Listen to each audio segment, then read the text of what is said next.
It's night. Everyone is asleep, but not you. Unlike the quiet, content community around you, you know better. There's a criminal out there. You've read all the news reports, and you've watched all of the true crime documentaries, including the one that you're about to see right now, about a decades-old mystery. And countless times, you've told yourself as you watched the investigators that came before you, I could have done better. Well, this is your time. When you use promo code NightDocs, you'll get 20% off of your first box of clues, like this one. And although the stories and crimes that you'll be told about and investigate are fictional, the skills that you use are very real. Follow the link that I've left below, and use promo code NightDocs to get 20% off of your first box when you subscribe to Hunt a Killer. And with that, let's get started.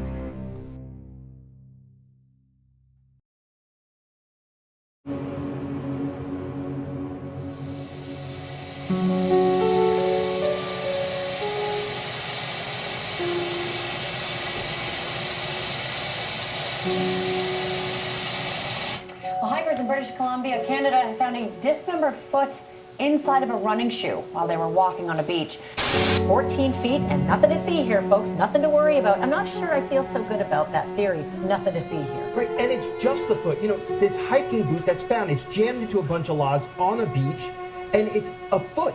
But of all these 14, where's the rest of the body?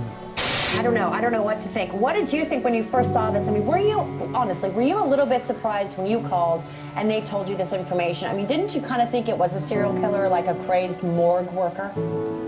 Well, that's what I thought. I thought, okay, for sure, this has to be mafia tied or something like that. The BC Coroner Service has confirmed the remains of a right foot found on February 8th, 2008 on Baader-Meinhof Island, and the remains of a left foot found on June 16th, 2008 on Westham Island are from the same male. This male is yet to be identified.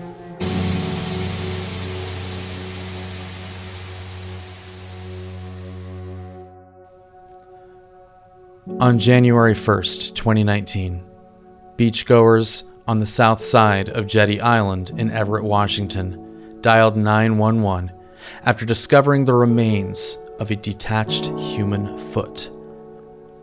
Since 2007, this was the 20th foot to be washed up on shore between the shores of Washington State and British Columbia in Canada. What was the nature of all of these feet? Where were they coming from? Was it mere coincidence that all of these feet came from different people, from different backgrounds, disappearing under different circumstances? Or was there something far more sinister at play here? Welcome to NightDocs, and this is the mystery of the washed up feet.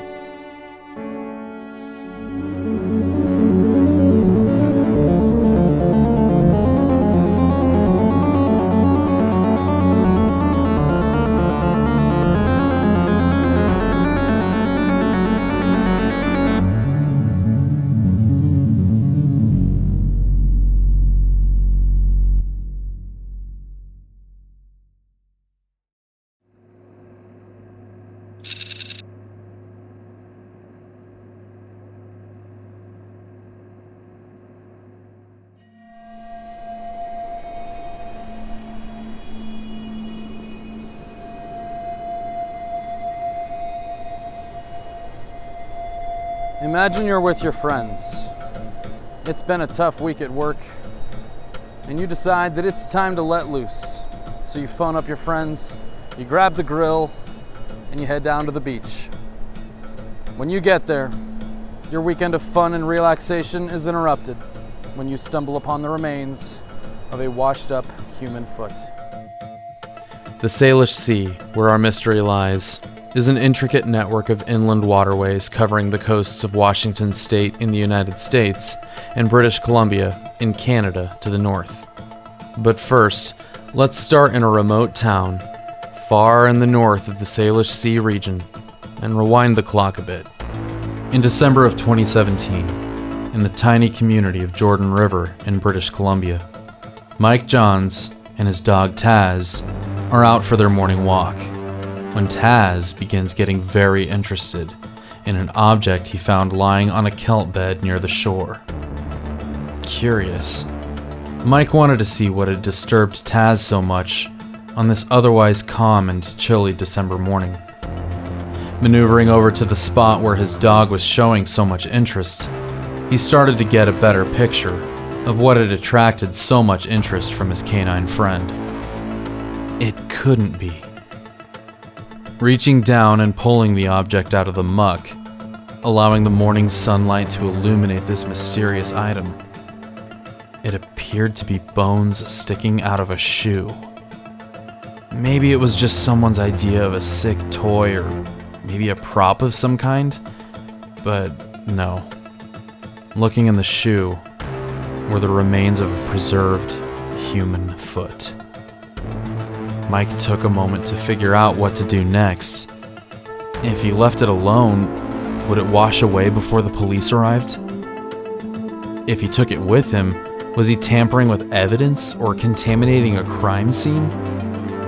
He decided it was better to take it with him and then allow the police to figure out the rest. RCMP arrived shortly after he called. What surprised Mike the most out of this entire situation was how unfazed the police were. Didn't they realize that he found what could possibly be the remains of a murder victim? When was the last time anyone was murdered around here? As he spoke with police and led them to the exact spot where Taz had found the foot, things became a little clearer for Mike as to why there seemed to be no reaction at all from the police upon his macabre discovery. This foot that he and Taz had found was not the first. Far from it. He found one foot out of 17 others that had been washing up on shore for the last 10 years in this region.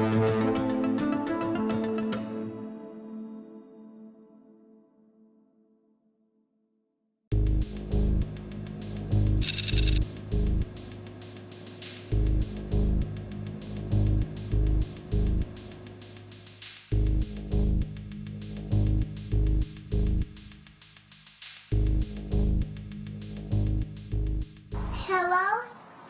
What's up? This is Antoni O'Neill. Well-liked, well-loved, good-looking, popular.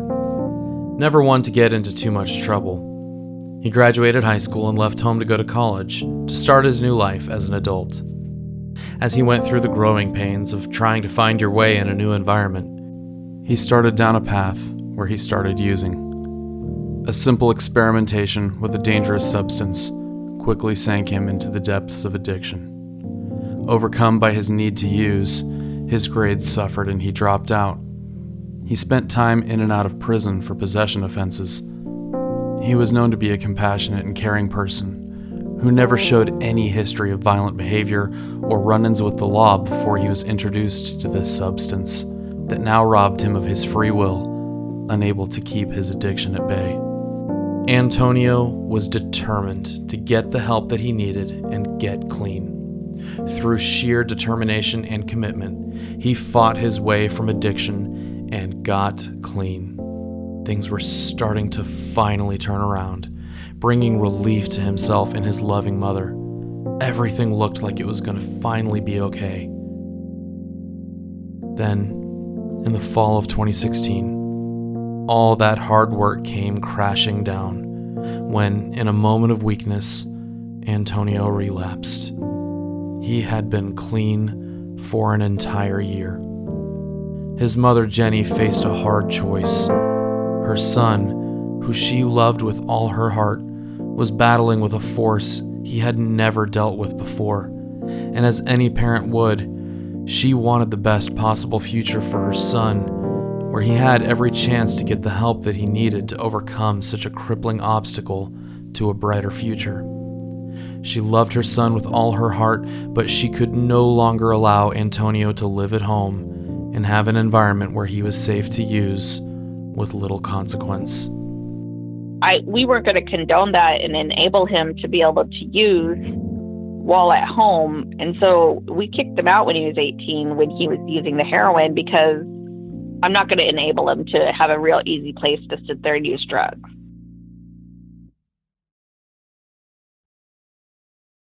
The last night Jenny saw Antonio, he went with a friend to stay with him. According to his friend Andrew Oakey that he was with, Andrew told police that he left to go get groceries, and when he came back, Antonio, who was never known to have a violent side, lunged at him from the hallway and stabbed Andrew several times.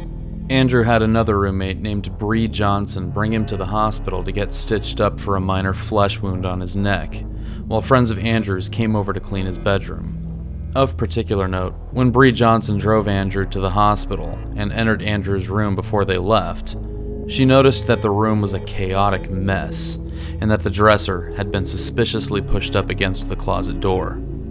When Andrew returned from the hospital, he spent the next few days doing a thorough deep cleaning of his room. None of the roommates that stayed with Andrew can explain how this evening played out, and none of them can recall hearing any altercation between Andrew and Antonio. Andrew also did not have any money for groceries, having only a food stamp card that was already cleaned out. None of the roommates recall seeing any new groceries in the house either. Antonio went missing that night in December of 2016. Andrew claims Antonio just left and didn't come back. The following month, Jenny received a tip from one of Andrew's roommates. She made a post a year later describing what happened next. At the end of January 2017, I got a Facebook message from one of Andrew's roommates, David Willis. He told me that he had important information about Antonio's disappearance.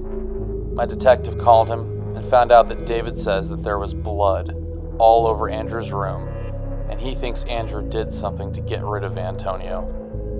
That gave the detectives reason to search that house on Cedar Street. They got statements from Brianne Johnson and Isaac Jacob and a few others. The police found what looked like blood on several items in Andrew's room, including the bed mattress, the carpet, the wall, heater, vent, closet wall, windowsill, lemonade stand outside the window, and the trunk of Bree's car. According to all witnesses, no one saw any altercation between Andrew and Antonio, but they all thought Antonio was dead and Andrew had something to do with it.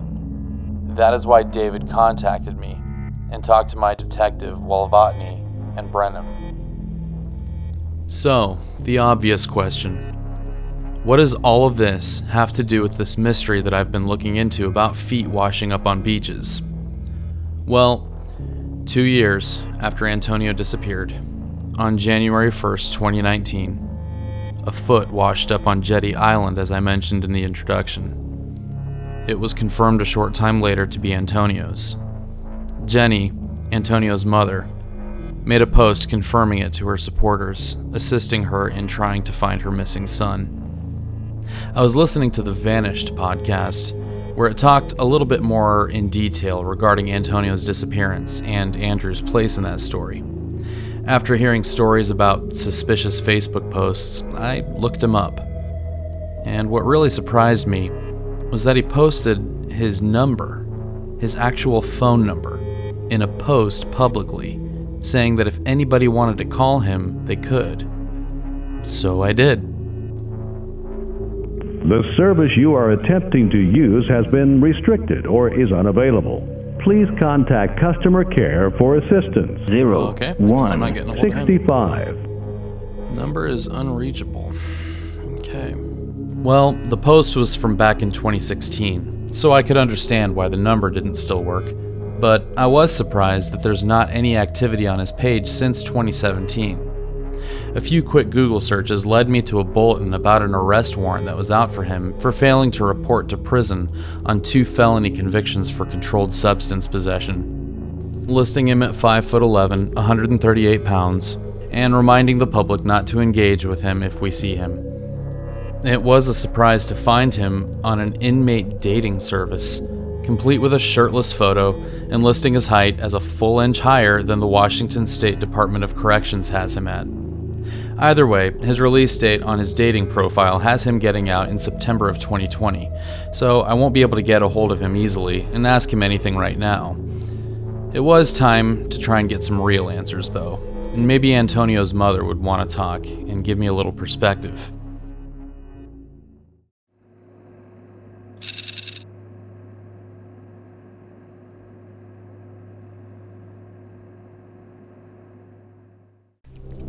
As I continued researching, my sense of urgency and anxiety kept rising, especially since the police all seemed to say there was no cause for alarm or evidence of foul play in these cases.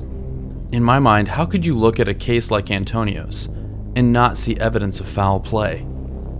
Originally, Antonio's case was going to take center stage as a vehicle to tell this story and all of these cases, really. That was until I spoke with his mother, Jenny. I wanted to interview her as part of this video, and although she was interested in getting her son's case as much exposure as possible, she stated clearly that she didn't think her son's case was related to the other cases of feet washing up on shore whatsoever. That really made me pause and think before I responded. My first reaction was to ask her how on earth she thought that her son wasn't connected. If there's one thing you can be sure of, though, it's that no one will have looked closer at a case than the mother of the person who's no longer with us. She told me that she believed her son's life was taken, and then he was placed in the Snohomish River, where it washed up downstream on Jetty Island. When she said that she didn't think that her son's case was related to the others, I had to ask myself, were any of them related? Digging around, the region of the Salish Sea has an unusually high number of missing persons. Over a 59-year period, over 2,400 people went missing in one particular study, compared to the 515 people in the same time period in Kentucky with a comparable population size. But why is it so anomalously higher in the Salish Sea area? Let's take a look at some of these cases in particular. Foot 21, Antoni O'Neill. We've already spoken about him. Foot 18, Stanley K. Okamoto. Foot was found by Mike Johns and his dog Taz, and identified later after they tied his foot to remains which had been found floating in the Strait of Juan de Fuca a month prior. Foot 12, Stefan Zahorko. Although his foot was found in 2011, he went missing after a sailing trip in 1987 on Sassamet Lake in BC. His foot didn't even wash up from the ocean. Foot 8, a 25-year-old male whose family had reported him missing a year prior. His name has been withheld by the request of the family. Feet 4 and 7, a woman confirmed to have jumped from Pattullo Bridge in Westminster, BC in April of 2004. Her foot washed up downriver on Kirkland Island in 2008. Her name has been withheld from the public at the request of the family. Feet 3 and 5, a 21-year-old man from Surrey, BC who has been identified, but the name has been withheld from the public at the request of the family. Foot 1, the original foot found in 2007, was later identified to belong to a man known by his family to have been suffering from severe depression prior to his disappearance. These are all the cases that I could find where a foot was positively identified. Except for Antonio, none of them have any reason I know of to suspect any kind of foul play. And the most likely suspect in my mind about Antonio's case who is responsible couldn't possibly have a connection to the other feet who have been identified. Every single one of them have a completely different story behind them, as diverse as the lives that they led. As you piece it together, you start to see a pattern of depression, possible mental instability due to age, all sorts of stories and explanations.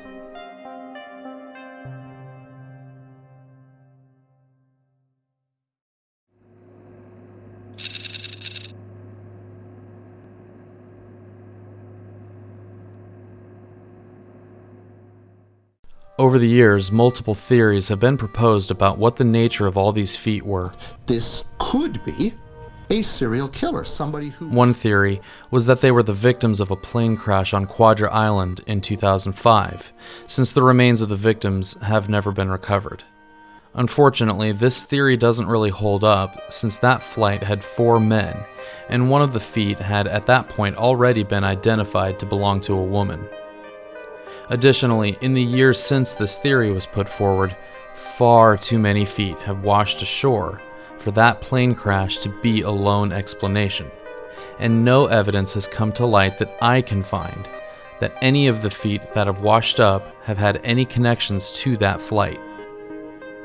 In 2010, a man named Shane Lambert wrote to the Vancouver Sun with a theory that caught quite a bit of traction at the time and is still brought up in discussions about this topic, saying that the feet washing up on shore were victims of the 2004 tsunami. In December of 2004, a 9.1 magnitude earthquake created a devastating tsunami that ripped through the Indian Ocean. With more than 250,000 lives lost, it is one of the worst natural disasters of all recorded history. To support his theory, Shane Lambert cited the fact that the very first shoe that washed up in 2007 was found to have been manufactured in India through 2004. He also cited that Pacific Ocean currents tend to travel in a northeasterly direction, as seen on this simulation from NASA's Goddard Space Center, which could have carried remains as far east as the Salish Sea. Unfortunately, this theory has also lost quite a bit of steam, since the first shoe is the only one so far that has been identified to have come from that area of the world. Not only that, the shoe in question was later identified to have come from a man who was not a victim of the 2004 tsunami, and in fact had been living in the area that his remains were found. Even if any other shoes had been identified to have come from Asia, they would have had to cross several significant land barriers somehow to find their way all the required distance to the Pacific Northwest, to show up not even on the coast itself, but for all of them to have found their way to an inland waterway like the Salish Sea. There's simply just too many improbabilities for that theory to hold any weight in my mind.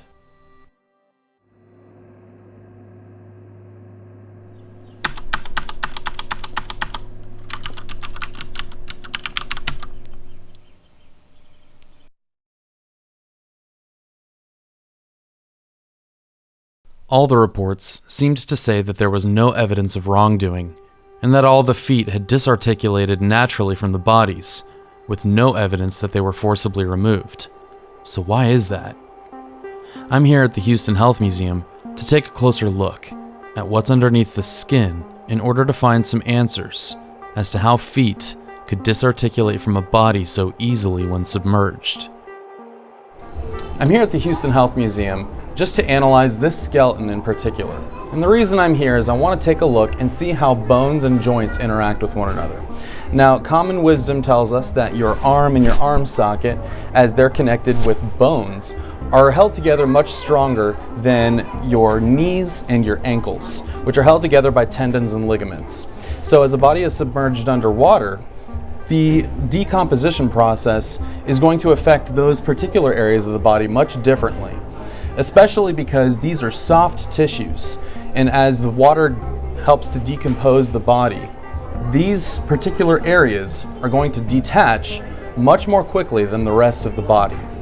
Also, while researching this, I kept finding references to occurrences all over the world where remains were found to be floating in water, like this news story about it happening on a weekly basis in Oregon on the Portland River.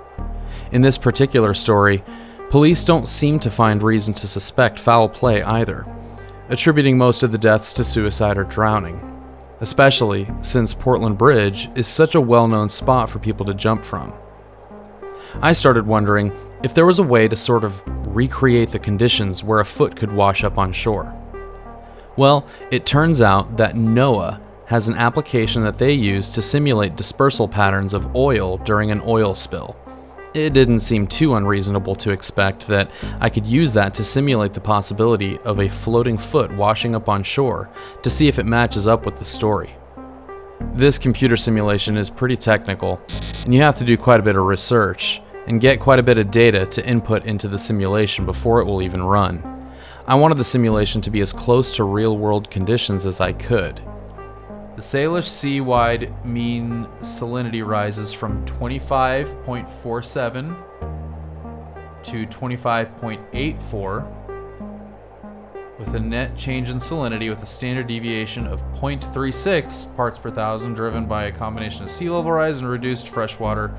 Okay, so that's going to give me a good number that I can go with. So it rises from 25.47 to 25.84. I'm just going to pick a number in between that. I'm just going to say 25.6 is the salinity level of the Salish Sea. One thing that it has the option to do is pick the specific type of oil you want to use in your simulated oil spill. There are hundreds of types of oil in the database, all with different properties. So I picked one called Boscan from Venezuela because it had an API, which is a measurement of the buoyancy level, as close to what I theorized a floating shoe could be. I then had to find the salinity level of the water, the sediment load, the surface and underwater currents, the grid winds, lots of stuff. Unfortunately, the records available through the NOAA database don't cover as far back as I needed it to perfectly recreate the exact conditions you would have found on those specific dates. But fortunately, the machine does allow you to extrapolate based on current information, which I hope was good enough. After I had all the datasets in the proper file types and formats that it was looking for, I then finally dumped it into the machine and then picked a point on the map, told it how many barrels of oil I wanted to spill, hit play, and then watched the simulations play out. Sure enough, it was able to recreate the story of pretty much everyone I had information on. Not only that, it was the first time that I was able to visualize where these people had disappeared in relation to where their remains were found. And it was honestly pretty obvious. I didn't need to go through the hours and hours of trial and error trying to figure out how to get the data sets the machine would accept to run this simulation, when the results I was looking for were pretty intuitive to begin with. For example, Stanley Okamoto, whose foot was found by Mike Johns, was found just across the bay from where he disappeared.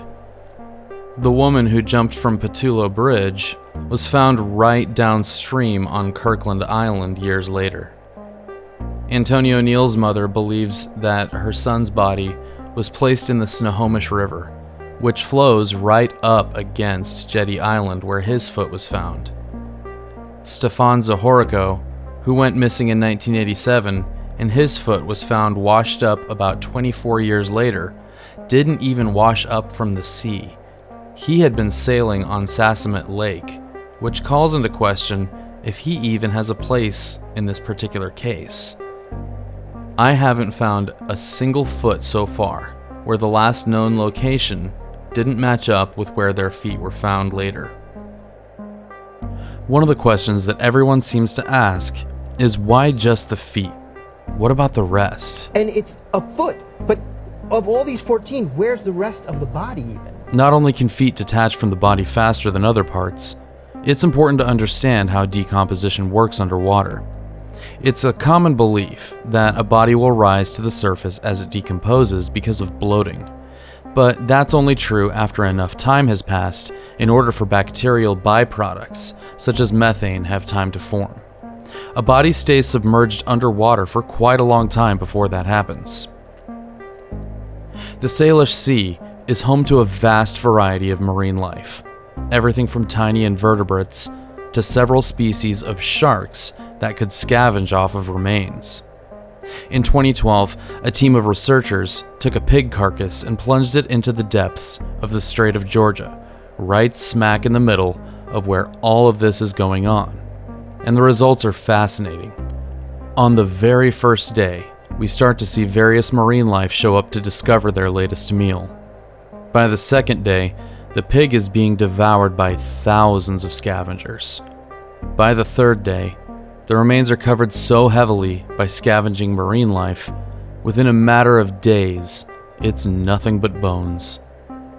The reason the feet seem so well preserved is due to the fact that athletic shoes are incredibly buoyant, and they also protect whatever is inside from hungry marine life. Take a look at the photo of the foot that Mike Johns found in 2017. Everything not covered and protected by the shoe is stripped completely bare. That leaves one question that I've had that I haven't been able to really make sense of though. why did all of this start happening in 2007? And why did this only start happening after that and not before?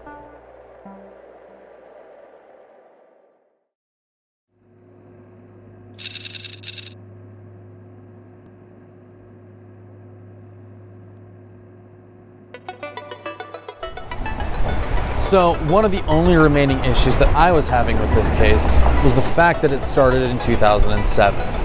Because I can't find anything about any feet washing up on any shore before that. So why is that? Well, I'd like to introduce you to a concept called the Baader-Meinhof Phenomena, also known as frequency illusion. As human beings, our brains are wired to recognize patterns. It's how we grow and learn and develop, and for the most part, we never really lose the tendency to latch on to the familiar, to see and identify patterns in our lives. I'll give you a quick example. Think of the last time you bought a car. Picture it in your mind. Wasn't it weird how after you bought that car and started driving it around, all of a sudden you started seeing it everywhere? Did everybody start buying that car at the same exact time that you did? Or was it far more likely that you only started noticing it more because that particular make and model had more significance to you? While I was at the beach filming all of this, my mind was just racing on how I could best demonstrate this phenomenon in action. And it got me thinking, what if I could actually recreate a real-world situation to demonstrate how people would react to finding a random shoe on the beach? Would they react at all? Now, this next part is far from a scientific study, more of a demonstration, so take it with a grain of salt. Okay, so we're going to do a little experiment to test this cognitive bias that we've been talking about. I've got this shoe that we had in the introduction here. I'm going to leave it right in the middle of the walkway here. And as people walk, I'm going to see if they notice, and then I'll ask them a few questions about it to see if this cognitive bias that we've been talking about rings true at all. So what did you think when you walked by the shoe? Like, just what went through your mind? Maybe somebody was injured and left their shoe behind. I looked at it and I thought somebody's without a shoe. I thought some kid had lost their shoe. You know, people leave clothes on the beach, so. I don't know, somebody took off and left the shoe. They must have been moving pretty quick. As you can see, almost everyone who passed by it noticed it. But I didn't notice anyone pay any attention other than a passing glance or a random joke here or there about someone forgetting their shoe. But what if they saw that shoe with some different context? I couldn't really fabricate news stories about feet washing up on shore in Galveston, Texas, but I could at least ask them about their thoughts on it if they'd heard news stories like that around the area. If you had heard a bunch of news stories about, say, like human feet washing up on shores around with they're still inside shoes, would you have paid a lot more attention to it being this close to the beach? Yeah. Yeah, probably. Why is that? Well, if the feet's washing up and there's no more part of the body left of it, then there's a problem. Would you have paid a lot more attention to that shoe when you saw it there? Yes, I would. Yeah? Why is that? Just to have valuable information for the police, maybe help somebody. I sure would. Yeah? Because I'd be ready to run to the house. Yeah, I'm sure. Veronica, thank you.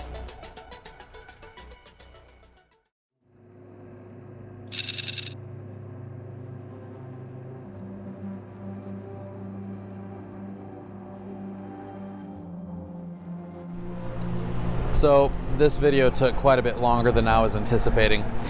When I first started looking into it, this was a mystery that I had heard about for some time, but I hadn't really looked into it very deeply, and since there weren't very many answers, it seemed like a relatively simple subject to tackle. But when you start to dig and you realize that every single one of the 21 feet that washed up on shore is a rabbit hole all unto its own, it starts to add up pretty quickly. The only connection that I could find between any of the feet that washed up on shore is that they were all completely separate cases, only connected by the fact that their feet washed up on shore in the general area of the world. Now, you can draw your own conclusions, but I've done my best to state the facts of the case and leave it up to you to use your own judgment on what the truth is. I'd like to thank Jenny O'Neill for speaking with me about her son Antonio. I would really also like to thank Zachary Longbottom for from my Discord server for assisting in researching Antonio's case and story. I encourage you to get on Facebook and find the page Missing Antoni O'Neill to stay up to date on his case. Now, if you have any relevant information regarding Antonio and his disappearance, I highly encourage you to get a hold of Crime Stoppers by calling 1-800-222-TIPS. A grieving mother is looking for answers and depending on you if you have information. Thank you for watching.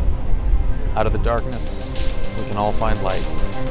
But for now, this is NightDocs, signing off.